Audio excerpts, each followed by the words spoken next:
نحمده ونصلي على رسوله الكريم أما بعد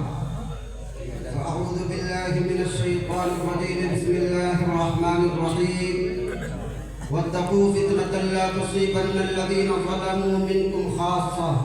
وقال النبي صلى الله عليه وسلم سترون بعضي أمورا تنكرونها صدق الله العظيم بزم نشاط دعالم پہ چھا گیا بزم نشاط دعالم پہ چھا گیا جس دن کا انتظار تھا وہ دن بھی آ گیا محترم سامعین کرام اسٹیج پر جلوہ افروز اساتذہ اعزاز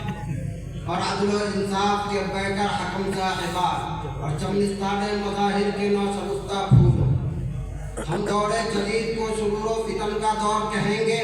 انحطاط و زوال کا دور کہیں گے حرمان و فقدان کا دور کہیں گے بھائیوں آپ کہہ سکتے ہیں کہ اس بنیاد پر آپ عصر جدید کو فتنوں کا زمانہ کہہ رہے ہیں جبکہ تمام مفکرین اور دانشوران عالم اس عہد کو انسانی زندگی کا عہد ذری کہتے ہیں علوم و فنون کا دور ذهبی کہتے ہیں تحقیقات و ایجادات کی ارتقاء اور تہذیب و تمدن کے عروج کا دور کہتے ہیں یہ بلا شبہ انسان کی کامیابی اور کامرانی کا دور ہے اختراعات و ابداعات کا دور ہے آج انسان اپنے عقل و فراست سے ان بلند مقام پر پہنچ چکا ہے جس کا تصور بھی عہد ماضی میں محال تھا آج انسان اپنے فکر و فن سے دنیا کو تابع کر لینا ہے خلائق بسیط کو مسخر کر لیا ہے فضاؤں میں پرواز کر رہا ہے سمندروں کی گہرائیاں ناپ رہا ہے بھائیوں یہ سب کچھ صحیح ہے لیکن اس حقیقت کو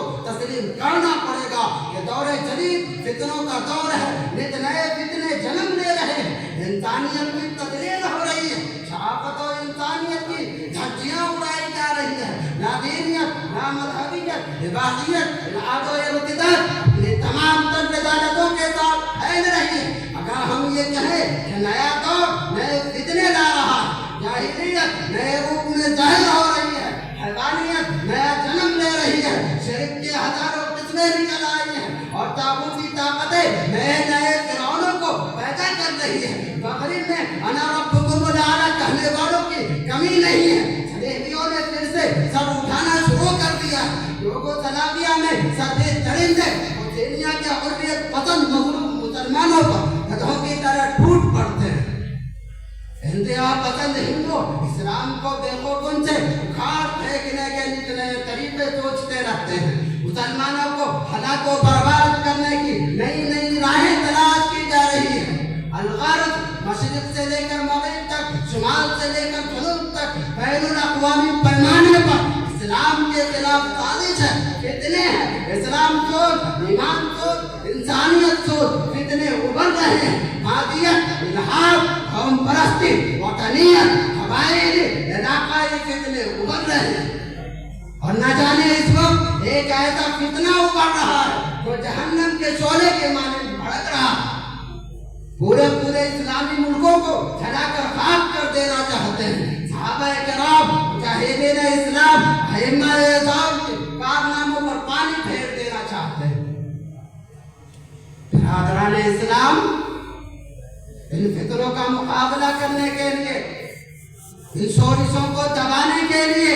ان ہنگاموں کو ختم کرنے کے لیے ایسے باکمال افراد کی ضرورت ہے جن کے عزم و حوصلہ کے سامنے چٹانیں لیجا ہو جائے جن کی عظمتوں کے سامنے ہمالیہ سر نگو ہو جائے جن کے ایمانی جذبات کے آگے باطل افکار و نظریات دب جائیں جن کے یقین و اعتماد صلاح و تقوی تفکر و استغنا کی گواہی خود مخالفین دینے لگے معاندین دینے لگے محبان اسلام آج ہندوستان کو محمد بن قاسم کی تلاش و جستجو ہے ہند کے ظاہر ان کا انتظار کر رہی ہے باطل مذاہب و ادیان کی ریشہ کمائیاں اتنا جیسیوں افطرا پروازیوں محتاج تراشیوں سے ملت اسلامیہ کے عقائد و ایمان کو بچانے کے لیے امام غزالی کی ضرورت ہے امام رازی کی ضرورت ہے ابن قیم کی ضرورت ہے ابن تیمیہ کی ضرورت ہے اور بدعات و رسومات کے بادل میں آفتاب اسلام چھپ گیا ہے ان کی روح پرور کرنے دکھائی دینے لگی ضرورت ہے کوئی مجدد فطانی